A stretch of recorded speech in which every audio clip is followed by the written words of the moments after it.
Fanadadiana eo amin'ny tontolon'ny tanora kosa miantombo atrandy ny tany tanora izay mifoka sy mihinana sigara sy paraky amin'izao fotoana izao. Nisy indrindra ara moa ny atrikasa mahakasika ny ady amin'ny sigara sy ny paraky izay nosantarina nanomboka tamin'ity androany ity. Mitondra ny anjinjininy izay moa irotsa kotiny iray sy Stéphane Razafimandimby. Miopapa ankehitriny ny fandraisana ny sigara sy ny paraky eto Madagasikara ary saika ny 200,000 tanora manodidina ny 13 ka hatramin'ny 15 taona dia faroboka ao anatin'izany avokoa.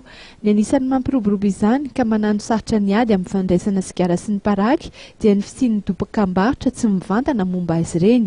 Raha tamin'ny taona 2004 isika dia nanaiky fa tsy hisy intsony ny dokam-barotra momba ny sigara sy ny paraky saingy tsy mbola foana tanteraka izy ireny fa mbola misy ireo dokam-barotra ankola. Isan'ireo nandray anjara amin'ny fifanarahana lasitra iraisam-pirenena amin'ny politika amin'ny ady amin'ny paraky sy ny sigara isika eto Madagasikara. Ny fitoroana zava-mahadomelina tsy zava-mahadomelina mihitsy ny tabac.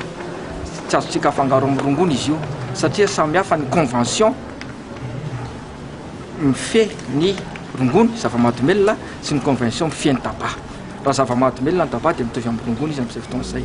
Samy hafa ny convention andreo fa ty article 5.3 ty zany dia voalazan'ny fifanarahana lasitra iraisam-pirenena amin'ny ady amin'ny paraky sy sigara izy io izay voalaza fa ny politikan'ny ady amin'ny paraky sy sigara sy apetraka eto Madagasikara dia tsy tokony ho tsabatsabahan'ireo mpamokatra paraky sy sigara izany.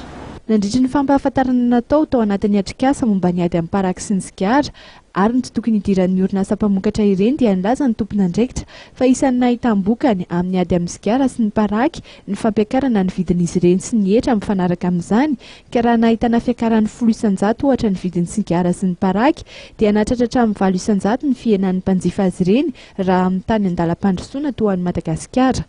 Ny tanjona ho hiatrany ireo tompona andraikitra miady amin'ny sigara sy ny paraky dia ny ampihenany tahan'ny fifohana sigara sy ny fihinanana paraky mba hiena hiaraka izany ihany koa ny fiatraikany amin'ny fahasalamam-bahoaka.